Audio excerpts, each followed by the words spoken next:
Hi, welcome back to our first grade Foxes channel. This is Mrs. Peterson. We are going to be going over in this video what our students learned in Unit 2 and ways you can help your students at home. In Unit 2, students have been introduced to the 5 long vowel sounds and the most common spellings for each sound.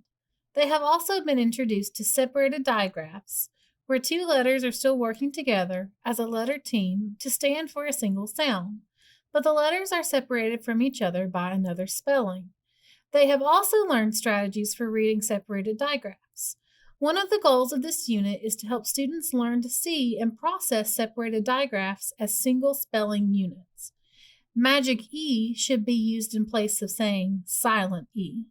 The grammar lessons in this unit focus on nouns, including proper nouns and sentence building. The reader for this unit is about Gran. Our overall goals for this unit were: students were to understand the EE spelling for E is a vowel digraph similar to the consonant digraph students have already learned for ch, sh, ng, etc. The spelling for the sounds A, I, O, and U are separated digraphs. Students will be able to, following the most common spellings for each sounds: E spelled E as in seed, A spelled A as in cake, I spelled I space E as in line, O spelled O space E as in hope, and U spelled U space E as in cube. Students will know how to decode separated digraphs and vowel digraphs. A noun describes a person, place, thing, and that a proper noun names a specific person, place, or thing. Unit 2's reader, Gran, is completely decodable by the end of Unit 2. In this reader, we learn all about Gran and Josh and Jen, her grandkids. Gran is a very adventurous lady and enjoys spending time with her grandkids and telling them tales.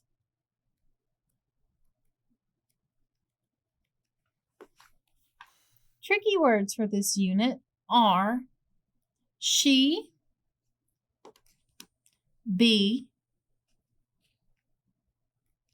he, me, we, they,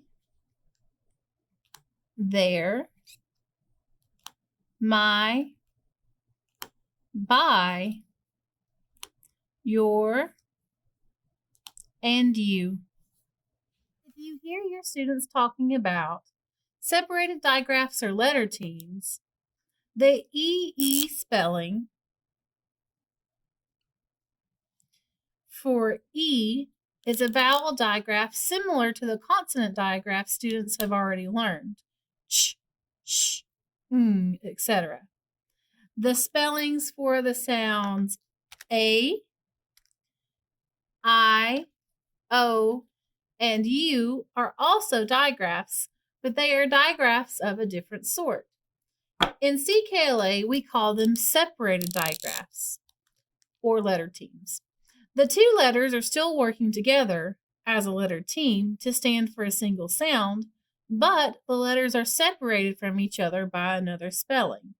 The intervening spelling will always be a consonant spelling, and it will generally be a single letter spelling as in same, wide, tone, and cute.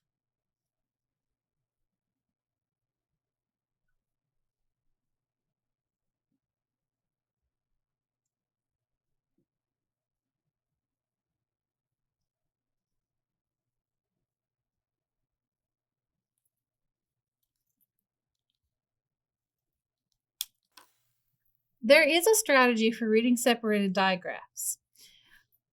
In CKLA, reading separated digraphs involves a significant departure from the left to right letter sound decoding students have employed up to this point. Students have been taught to read from left to right, but in order to read words with separated digraphs, they need to begin scanning to the right and then glancing back to the left. Consider what is involved in reading the following 3 words to get a sense of what students are trying to accomplish. Ham, sham, and shame. To read ham, the reader needs to inspect each letter, remember which sound each letter represents, and then blend the 3 sounds together. Ham. To read sham, the reader must do all of these things, but must also recognize that the S and H are actually a letter team. The reader may need to discard a first impression that the word begins with 2 consonant sounds, s, and they should go sh, sham. To read shame, the reader must perform all of the tasks mentioned above while also scanning ahead, spotting the letter E, connecting the letter E to the letter A, and remembering that these letters stand for the A sound. When you add all of these things together, you have a complicated procedure that students must practice many times before it becomes automatic. One of the goals of this unit was to help students learn to see and process separated digraphs as a single spelling unit.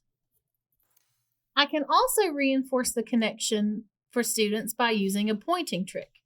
When pointing to a single letter spelling or normal digraphs, written letters sounded side by side, use a single pointing finger. When I point to a split digraph, I pop out a second finger to make a V sign. And then with one finger pointing at the first letter in the separated digraph and the other pointing at the final E, I say the sound. B, I, k, bike. In years past, you may have spoken of an E in words like name or note or same as silent E. Or we might have used the phrase magic E. Of these 2 phrases, CKLA very much prefers magic E. There are some problems with telling students that some letters are silent. For one thing, if you think about it, all letters are silent. If they could speak, we would not have to read them and turn them back into sounds. Also, the phrase silent letter may lead some students to believe that only some letters in a word matter as far as determining the pronunciation of the word, while others have no purpose. In fact, the E in kite is every bit as important in terms of determining pronunciation as the I. Without the E, the word would be pronounced kit. All in all, magic E seems to be a better way of capturing what the E is doing in these spellings than saying silent E. Therefore, we encourage you to avoid practicing at home the concept of silent E in this unit and silent letters in general. In most cases, it is more useful to think of all the letters in a word as representing a sound, either singularly or in tandem with other letters. For example, in the word light, it is more useful to think of IGH as standing for I than to think of I as standing for I and the GH as being silent. The grammar lessons in this unit focused on nouns, including proper nouns and sentence building. Grammar is reviewed in some of the warm-ups as well. We encourage you to have your students practice their noun identification skills whenever they are reading stories at home. We know that a noun is a person, a place, or a thing. We have also learned the difference between a regular noun and a proper noun. A proper noun names a specific person, place, or thing. That would be the difference of saying Mrs. Peterson and teacher. The only one that's a proper noun is Mrs. Peterson because it refers to a specific teacher. Teacher does not refer to a specific teacher, therefore it is just a common noun. Grans Mud Run. Gran, Tex, and the kids are at a track. Gran is all set to drive in a mud run. 3 trucks are lined up side by side. A man waves a flag and the trucks take off. Gran is fast. She drives past the red truck and the black truck. She spins the tires and slings lots of mud on the black truck. Splat! Josh and Jen cheer.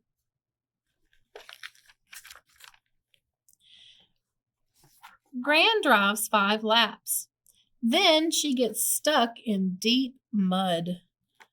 The red truck speeds by. Then the black one zips past. Gran rocks the truck. It hops from the trench. Gran steps on the gas. With 3 laps left, she zips past the black truck. With 1 lap left, Gran is just in the back of the red truck. The red truck slings lots of mud on Gran's truck. Gran cannot see much, but she steps on the gas.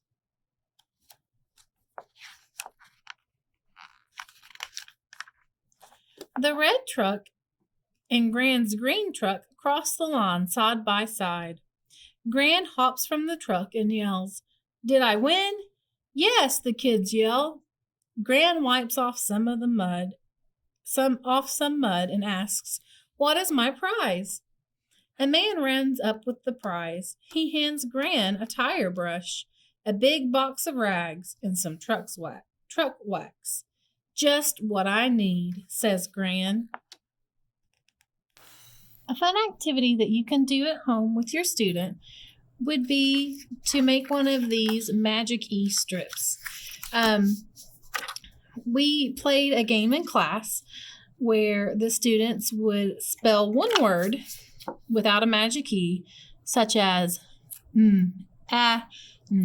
man, and then someone would hold the E and we would say Alakazam, and they would come stand and it would change the vowel sound because it's now a letter team, and it would change the whole word.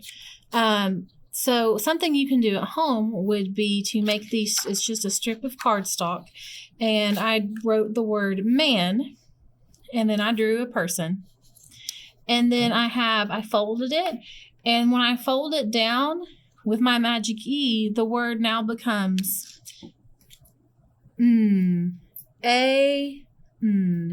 main. And you see here I tried to draw a mane, but it looks a little bit like an egg. But the word is main and it changes it. This would be something that you could easily laminate and write on with dry erase markers so that you can change the word here and just always leave the Magic E. This was a fun activity that the students really enjoyed, and it's very easy to do at home. Thank you for joining us. See you next time here on the First Grade Fox channel. We hope you enjoyed this video and that it helped you and your student become more familiar with Unit 2 CKLA Skills. Until next time.